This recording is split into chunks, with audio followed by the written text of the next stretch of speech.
في فيديو النهاردة عندنا 6 أهداف. أول هدف إن احنا نوصل ليفل 1500 ونختم العالم التاني. الله يفتح عليك يا حسن، الله يفتح عليك، هو ده الكلام. تاني هدف إن احنا نجيب السيف بتاع رينجوكو. وتالت هدف إن احنا نجيب أسلوب الرجل المطور. يا حبيبي جد حبيبي. ورابع هدف إن احنا نجيب الأيتم بتاع رجال الغابة. أنا مش عارف هو اسمه رجال الغابة ولا لأ، بس أنا قررت إن أنا هسميه رجال الغابة. وسادس هدف ان احنا نجيب كل الايتم اللي بتقع من اي بوس او من اي شيء، وهتفهم قصدي بكلمة اي شيء دي في المستقبل. صح. عشان كده من غير ما نضيع وقت خلينا على طول نبدأ نلفل. والجزيرة دي تعتبر اصعب جزيرة في العالم التاني، عشان الجزيرة دي من ليفل 1100 لليفل 1250، لان الجزيرة دي مقسومة على جزيرتين، جزيرة النار وجزيرة التلج. يا فتاح يا عليم يا رزاق يا كريم، يحرق ميتين الانسان على الصبح يا شيخ. بس قبل ما نبدأ خلينا نرجع هنا نشتري اسلوب الرجل، لان احنا محتاجين نوصله ليفل 300 عشان نجيب اسلوب الرجل المطور. العملية كده راحت مننا، خربت مننا، مفيش كلام. احنا وصلنا فيه ليفل 284، قليل نوعا ما، ولكن لما نوصل لاخر العالم التاني هنكون ان شاء الله وصلنا فيه ليفل 400 او عديناه. شكلك فاهم يا نصر. خلونا دلوقتي نبدأ نلفل، ولكن قبل ما نبدأ ما تنساش تصلي على سيدنا محمد عليه افضل الصلاة والسلام. العود دندن لي والطبل طبطب لي طبطب لي والسقف. ودلوقتي وصلنا ليفل 1250 ونقدر نروح الجزيرة اللي بعدها، ولكن قبل ما نروح جينا هنا عشان نجيب الفاكهة اللي هتبقى معانا في فيديو النهاردة. خليها على الله فريق، خليها على الله. وبرضه خليني اقول لك المرة دي ان انا حطيت النقاط في الدفاع والميلي والسيف مش الفاكهة ده، لان احنا الفيديو الجاي هنجيب سيوف زورو وهنحتاج ان احنا نلفلها عشان نعرف ندمجها. وخليني برضه اقول لك حاجة كمان، ان احنا وصلنا اسلوب سانجي ليفل 390 وفاضل لنا بس 10 ليفلات عشان نقدر نجيب اسلوب سانجي المطور. وبسم الله خلينا نشوف الفاكهة اللي معانا في فيديو النهاردة، ونقدر نقول ان احنا اشتريناها. ويا رب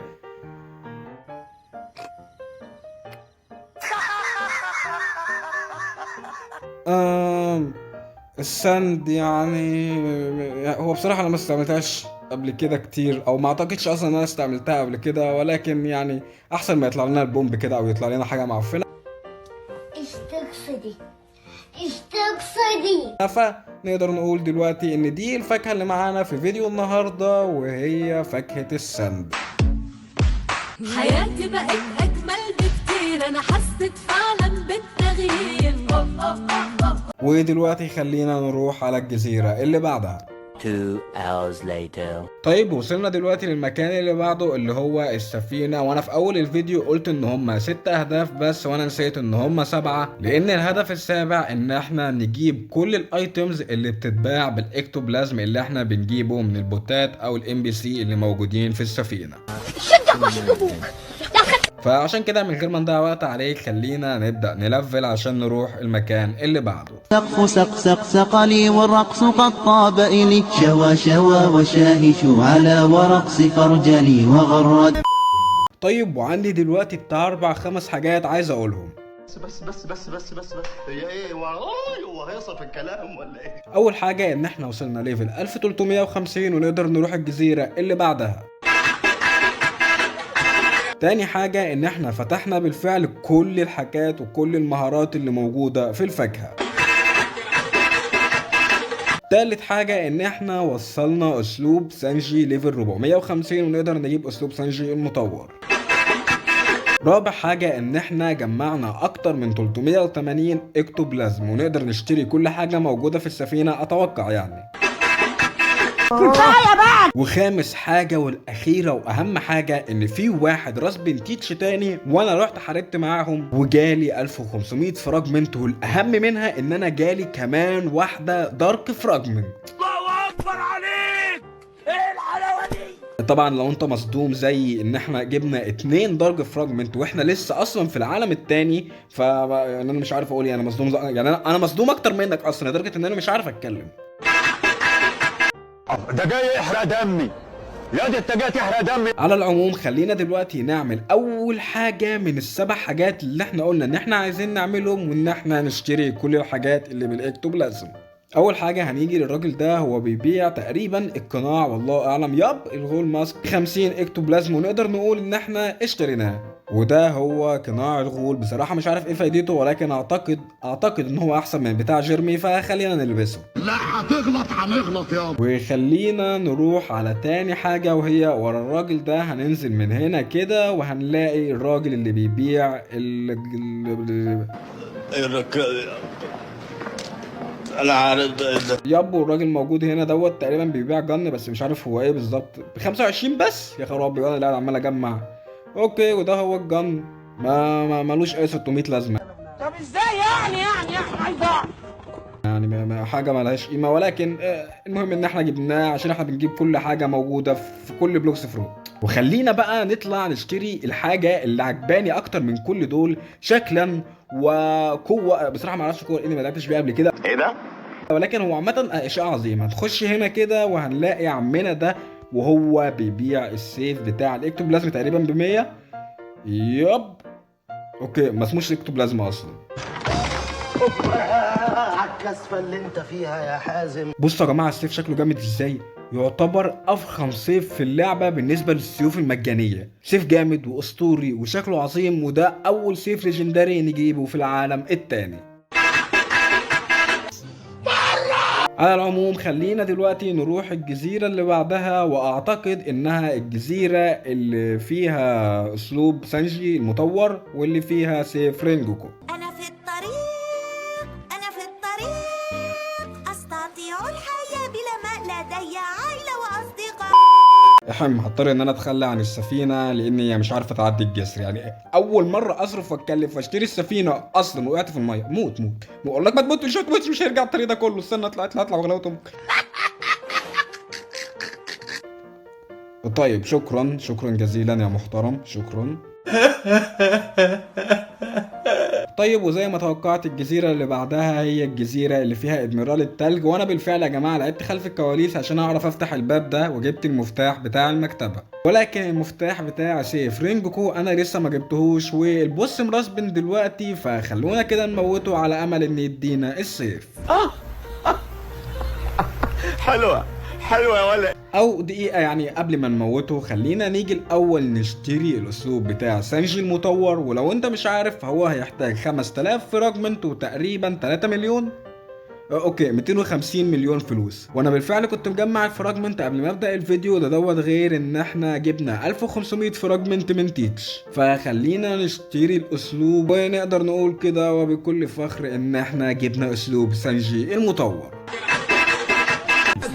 هاتلو الله، بصوا العظمة، مفيش اي فرق حرفيا في الشكل. ولكن هنعرف الفرق دلوقتي في القوة. ولو انت برضو عندك فضول تعرف ازاي انا جمعت الفراجمنت ال5000 فراجمنت اللي هنا وال1000 فراجمنت للمسدس اللي هو بتاع رجال الغابة دوت اللي مش عارف اسمه ايه. يا رب استرها معايا يا رب. انا واحد مش فاكر اي حاجه خالص.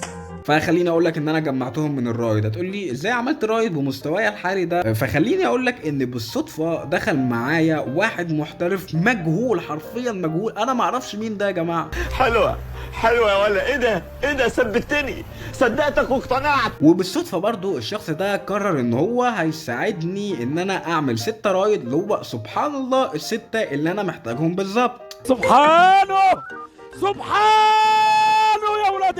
لا والصدمة الأكبر إن الشخص ده كان معاه بوضة مطورة اللي هي أحسن فاكهة تعمل بيها رايد. بس كلنا عارفين طبعا احنا بنتكلم عن ايه. ها؟ وأكيد يعني أكيد الشخص ده ما كانش أنا من حساب التاني. على العموم خلينا دلوقتي نحاول نفنش البوس بتاع التلج عشان يجيب لنا السيف بتاع رينجوكو، عشان كده نكون عملنا 3 حاجات مش حاجتين بس من حاجات فيديو النهارده.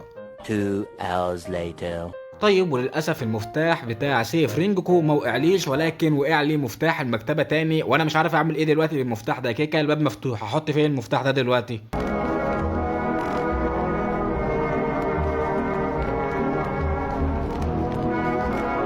ما تقولهاش يا عزيزي، انا عارف خلاص. طيب يعني ما ينفعش يعني تاخد المفتاح ده وتديني سيف رينجوكو؟ معلش يعني اعتبره نفس المفتاح كده كده، البوس نفسه هو اللي بيوقع المفتاح، معلش اعتبره. طيب مفيش فايده للمفتاح ده دلوقتي، هنفضل مخلينه معانا بدون اي سبب. والمهم ان احنا لما موتنا البوس وصلنا في اسلوب سانجي الجديد ليفل 96، يعني فاضل لنا 4 ليفلات بس ونفتح اول مهاره في اسلوب سانجي الجديد او المطور. على العموم خلينا دلوقتي نبدا نلفل عشان نروح لاخر جزيره في العالم التاني. وغرد القمر يصيح ملال في ملالي، ولو تراني راكبا على حمار. انا هقول لك دلوقتي حاجه ممكن تكون من اغرب الحاجات اللي انت سمعتها في بلوكس فروت، لان اوكايجي راسبن تاني وموته تاني، والصدمه انه وقع لي مفتاح المكتبه تاني. يعني انا دلوقتي معايا مفتاحين للمكتبه والحمد لله الاتنين مفيش منهم فايده. ووقت ما كنت بعافر معاه عشان يديني مفتاح واحد بس للمكتبه خلف الكواليس، مرضاش يوقع لي ولا مفتاح لمده 300,000 مره. صدق انت عارف. لا يا على العموم انا رجعت بس عشان اقول لك كده، وخلينا نكمل تلفيل. 2 hours later. واخيرا بعد 350,000 محاولة وبعد ما جبنا 3 مفاتيح للمكتبة قدرنا نجيب المفتاح بتاع سيف رينجوكو. خلاص الآن نعيش واحنا مبسوطين. واقدر اقول دلوقتي وبكل فخر ان احنا جبنا سيف رينجوكو وعملنا 3 حاجة في فيديو النهاردة. دقيقة، فين السيف؟ ونايس دوت هو السيف بتاع رينجوكو، لو محدش يعرفه يعني فدوت اعظم حد في قتل الشياطين كيميتسو نو يابا، من اعظم الشخصيات اللي انا شفتهم في حياتي عامة. طيب على العموم دلوقتي احنا وصلنا ليفل 1419 وفاضل لنا 6 ليفلات بس عشان نروح الجزيرة اللي بعدها، فخلينا نزيدهم بسرعة عشان نروح اخر جزيرة في العالم التاني. طيب ودلوقتي وصلنا ليفل 1425 ونقدر نروح الجزيرة اللي بعدها. أنا في الطريق، أنا في الطريق، أستطيع الحياة بلا ما لدي عائلة وأصدقاء. وكده نكون وصلنا الجزيرة اللي بعدها وهي آخر جزيرة في العالم التاني، ومن غير ما نضيع وقت خلينا نبدأ نلفل عشان ورانا حاجات تانية كتير. ولو تراني راكبا على حمار أهزل يمشي على 3 كمشية العرنجل. وبكده نكون وصلنا ليفل 1500 وختمنا 5 حاجات من أصل 7 حاجات احنا عايزين نعملهم في فيديو النهاردة. اول حاجة ان احنا وصلنا ليفل 1500، وتاني حاجة ان احنا نجيب سيف رينجوكو، تالت حاجة ان احنا نجيب اسلوب سانجي المطور، ورابع حاجة ان احنا نجيب كل الحاجات اللي بتتباع بالاكتوبلازم، وخامس حاجة احنا عملناها بس انا مش فاكرها بصراحة. الله يخرب بيتك، ده انت غبي. طيب كده فاضل لنا حاجتين. اول حاجة ان احنا نشتري الايتم اللي ب1000 فراجمنت، اللي هو انا مسميه بتاع رجال الغابة بس انا مش عارف اسمه اصلا. وده يعتبر سهل لان كل اللي احنا هنعمله ان احنا نروح مكان نشتريه منه. ولكن سابع حاجة هي اصعب حاجة في فيديو النهاردة، ان احنا نجيب كل الايتم اللي بتقع من اي حاجة في العالم التاني. ده نهار ازرق يا استاذ. على العموم خلينا دلوقتي نروح نجيب الايتم بتاع رجال الغابة. أنا في الطريق، أنا في الطريق، أستطيع الحياة بلا ما لدي عائلة وأصدقاء. طيب لو انت مش عارف المكان اللي انت بتجيب منه الايتم، فانت هتيجي هنا في المنطقة اللي جيرمي بيترسبن فيها وهتلاقي الجزيرة الصغيرة اللي هناك دي. احنا كل اللي علينا دلوقتي ان احنا هنروح هناك عشان نجيب الايتم. طيب هنيجي هنا وهتلاقي الراجل دوت اهوت بيبيع لك الايتم ابو 1000 فراجمنت، اللي هو جن بس انا مش عارف هو ايه بالظبط، ونقدر نقول 1500. طب الحمد لله ان احنا معانا زيادة، يعني الحمد لله ان احنا موتنا اسمه، نسيت اسمه.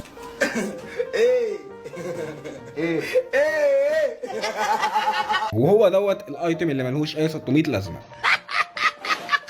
طيب هو نوعا ما حلو في حاله ان انت بتستعمل الجن او المسدسات، مع اني ما اعتقدش ان في حد بيستعملها، وكده كده الجيتار احسن منه بمليون مره، بس عامه هو حاجه مهمه ولازم تجيبها. على العموم دلوقتي احنا عملنا 6 حاجات من اصل 7 حاجات عايزين نعملهم في فيديو النهارده، ودلوقتي هنبدا في اصعب حاجه في فيديو النهارده، وهي تجميع كل الايتم اللي بتقع من كل البوسات. يا فتاح يا عليم يا رزاق يا كريم، يحرق ميتين الانسان على الصبح يا شيخ. وبكده نكون جبنا كل الايتم اللي بتقع من البوسات في العالم التاني. الله اكبر عليك، ايه الحلاوه اول حاجة هو السيف بتاع الجرافيتي اللي بيقع من البوس اللي في جزيرة الجرين زون، وده شكل السيف. طبعا انا مش ملفل فيه حاجة لان انا لسه جايبه، ولكن المهم ان احنا جبناه. وتاني ايتم هو دوت وبيقع من سموكر اللي موجود في جزيرة النار والتلج. وكمان خلونا ما ننساش الوشاح بتاع جيرمي اللي احنا جبناه في الفيديو اللي فات. بعيدا بقى عن البوسات خلينا ما ننساش قناع الغول، وكمان المسدس ده اللي انا مش فاكر اسمه، وكمان السيف ده اللي انا برضو مش عارف اسمه. ده غير ان احنا جبنا البتاعة دي اللي بتتباع ب 1500 فراجمنت، وكمان السيف بتاع رينجوكو. لكن هل تعتقد ان دي كل الحاجات اللي احنا هنجيبها في فيديو النهارده؟ اكيد لا. الله يفتح عليك يا شيخ حسن، الله يفتح عليك، هو ده الكلام. لان احنا جبنا كمان الايتم اللي بيقع من المصنع.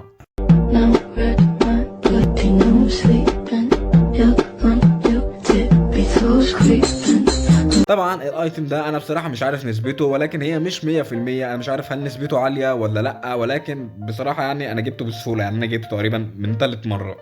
يا ابن المحظوظة يا فوزي. على العموم نقدر نقول ان احنا جبنا دلوقتي كل الحاجات اللي احنا عايزين نجيبها في فيديو النهارده. فبس لو انت وصلت لغايه هنا فما تنساش تصلي على سيدنا محمد عليه افضل الصلاه والسلام، وما تنساش تدعمنا بلايك واشتراك، وما تنساش اهم حاجه تتحمس للفيديو الجاي، لان ده هيكون من احسن الفيديوهات في السلسله. لان الفيديو الجاي احنا هنجيب اسلوب السوبر هيومن، ولكن الاهم منه ان الفيديو الجاي هنجيب سيوف زورو. حاجه كمان كده انا عايز اقولها، هي ملهاش علاقه باهداف الفيديو، ولكن لازم اقولها بصراحه ان الفيديو ده من اكتر الفيديوهات المتعبه اللي انا عملتها في القناه.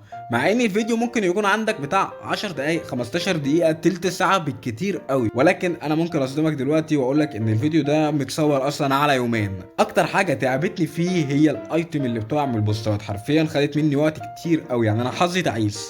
ايه القرف ده يا جدعان، في ايه؟ على العموم ده كل اللي احنا عملناه في فيديو النهارده، وما تنساش تصلي على سيدنا محمد عليه افضل الصلاه والسلام كمان مره، ومع السلامه. والعود دندن لي والطبل طبطب طبني طبطب طبطب طب طب طب طب طب